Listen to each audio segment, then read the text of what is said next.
Salut tout le monde et bienvenue dans le monde fascinant de l'analyse statistique des données. Aujourd'hui, nous allons plonger dans un univers où les chiffres prennent vie et racontent des histoires incroyables. Imaginez une montagne de pièces de puzzle. Chaque pièce représente une donnée brute, un élément d'information qui, à première vue, semble isolé et sans signification. Eh bien, c'est un peu ça, les données brutes. Elles sont désordonnées, éparpillées, et il est difficile de voir comment elles s'assemblent. Notre mission, si on l'accepte, c'est de trouver les liens entre ces pièces, de reconstituer le puzzle pour révéler l'image cachée. C'est un travail minutieux qui demande patience et persévérance. Et pour ce faire, on va utiliser des outils magiques, la corrélation, l'analyse factorielle et les tests statistiques. Ces outils sont comme des baguettes magiques qui nous aident à transformer le chaos en clarté. Accrochez-vous, on part pour une aventure passionnante. Vous allez découvrir comment ces outils peuvent transformer des montagnes de données en informations précieuses. Imaginez un instant que vous êtes un détective sur une scène de crime complexe. Vous devez rassembler des indices et des preuves pour résoudre le mystère. Vous avez des indices, des témoignages, des preuves un peu partout. Chaque élément est crucial pour comprendre l'ensemble du tableau. Votre but, c'est de relier tous ces éléments pour résoudre l'enquête. C'est exactement ce que nous faisons avec l'analyse statistique des données. L'analyse statistique des données, c'est un peu comme mener une enquête, mais au lieu d'un crime, on cherche à comprendre des phénomènes complexes, à décrypter les messages cachés dans les données. C'est une quête de vérité et de compréhension. Et comme tout bon détective, on a besoin d'outils fiables. Ces outils nous aident à voir au-delà des apparences et à découvrir des vérités cachées. La corrélation, c'est notre loupe. Elle nous permet de voir les relations entre les variables. Elle nous aide à comprendre comment les éléments sont connectés. L'analyse factorielle, c'est notre microscope. Elle nous aide à simplifier des données complexes pour mieux les comprendre. Elle nous permet de voir les détails cachés et de révéler des structures sous-jacentes. Enfin, les tests statistiques. Ce sont nos tests ADN. Ils nous donnent des preuves solides pour étayer nos conclusions. Ils nous permettent de vérifier nos hypothèses et de confirmer nos découvertes.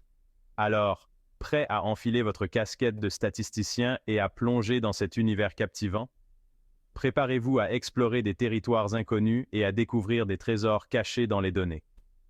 Suivez-moi. On va explorer ensemble les mystères de l'analyse statistique des données. Ensemble, nous allons démystifier les chiffres et révéler les histoires fascinantes qu'ils ont à raconter. Vous avez déjà remarqué que quand il fait chaud, on vend plus de glace? C'est une observation que beaucoup de gens font sans même y penser. La chaleur semble naturellement pousser les gens à chercher des moyens de se rafraîchir, et quoi de mieux qu'une glace pour cela? C'est un exemple simple de corrélation. Deux choses évoluent ensemble. La température et les ventes de glace montent et descendent en tandem. Mais qu'est-ce que cela signifie vraiment? On peut le voir avec un graphique. Chaque point représente une journée, avec la température et les ventes de glace. En traçant ces points, on peut visualiser la relation entre ces deux variables.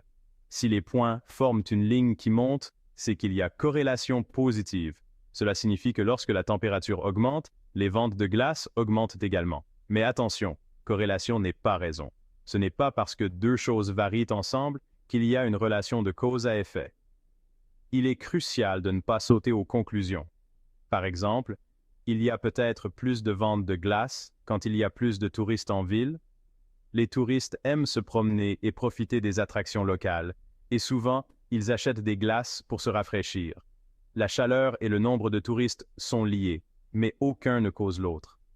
Les deux peuvent être influencés par une troisième variable, comme la saison estivale. Pour mesurer la force de la corrélation, on utilise le coefficient de corrélation de Pearson. Cet outil statistique nous aide à quantifier la relation entre deux variables. C'est un nombre entre -1 et 1. Un coefficient de 1 indique une corrélation parfaite positive, tandis qu'un coefficient de -1 indique une corrélation parfaite négative. Plus il est proche de 1, plus la corrélation est forte et positive. Les deux choses augmentent ensemble. Par exemple, si la température augmente, les ventes de glace augmentent également de manière prévisible. Plus il est proche de -1, plus elle est forte et négative. Une chose augmente quand l'autre diminue. Cela pourrait être le cas entre la quantité de pluie et les ventes de glace. Et s'il est proche de zéro, il n'y a pas de lien évident entre les deux. Cela signifie que les variations de l'une des variables n'ont pas d'impact prévisible sur l'autre. Par exemple, imaginons que le coefficient de corrélation entre la température et les ventes de glace soit de 0,8. Cela indiquerait une forte corrélation positive. Cela indique une forte corrélation positive, ce qui signifie que les ventes de glace ont tendance à augmenter lorsque la température augmente. Les gens cherchent naturellement à se rafraîchir quand il fait chaud. À l'inverse, si le coefficient était de moins 0,7 entre la quantité de pluie et les ventes de glace, cela impliquerait que plus il pleut, moins on vend de glace. Les gens préfèrent rester à l'intérieur et éviter les glaces par temps pluvieux. En résumé, comprendre la corrélation nous aide à voir comment les variables peuvent être liées, mais il est essentiel de se rappeler que corrélation ne signifie pas causalité. Il faut toujours examiner les données de manière critique et considérer d'autres facteurs possibles. La corrélation est un outil puissant pour comprendre les relations entre les variables, mais il est important de l'utiliser avec prudence. Rappelez-vous, corrélation n'implique pas causalité. Ce n'est pas parce que deux variables sont corrélées que l'une cause l'autre. Prenons un exemple amusant pour illustrer cela. On observe une forte corrélation positive entre le nombre de films produits à Hollywood chaque année et le nombre de personnes se noyant dans des piscines. Est-ce que cela signifie que les films hollywoodiens causent des noyades? Bien sûr que non. Cette corrélation est ce qu'on appelle une corrélation fallacieuse. Elle peut s'expliquer par l'existence d'autres variables cachées, comme la saisonnalité. En été, il y a plus de films produits et plus de personnes se baignent, ce qui augmente le risque de noyade. La corrélation est un outil précieux pour explorer les données, mais il est crucial de garder un esprit critique. Ne vous laissez pas tromper par des corrélations fallacieuses. Exploration des profondeurs de l'analyse factorielle. L'analyse factorielle est comme un explorateur qui s'aventure dans une jungle dense de données pour en cartographier les principaux chemins.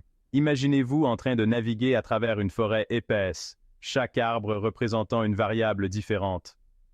Elle nous permet de découvrir les structures cachées dans les données et de simplifier la complexité en regroupant les variables en fonction de leurs relations. C'est comme si nous trouvions des sentiers cachés qui nous mènent directement aux informations les plus importantes. Imaginez que vous menez une enquête sur la satisfaction des clients concernant un nouveau produit. Vous avez recueilli une grande quantité de données, mais elles sont éparpillées et difficiles à interpréter. Vous posez des questions sur différents aspects du produit, comme sa facilité d'utilisation, sa fiabilité, son design et son prix. Chacune de ces questions génère des réponses variées qui peuvent sembler sans lien au premier abord. L'analyse factorielle pourrait révéler que les réponses à ces questions se regroupent en deux facteurs principaux: la fonctionnalité, facilité d'utilisation et fiabilité, et l'attractivité, design et prix. Ces regroupements nous aident à voir les tendances générales et à comprendre ce qui est vraiment important pour les clients.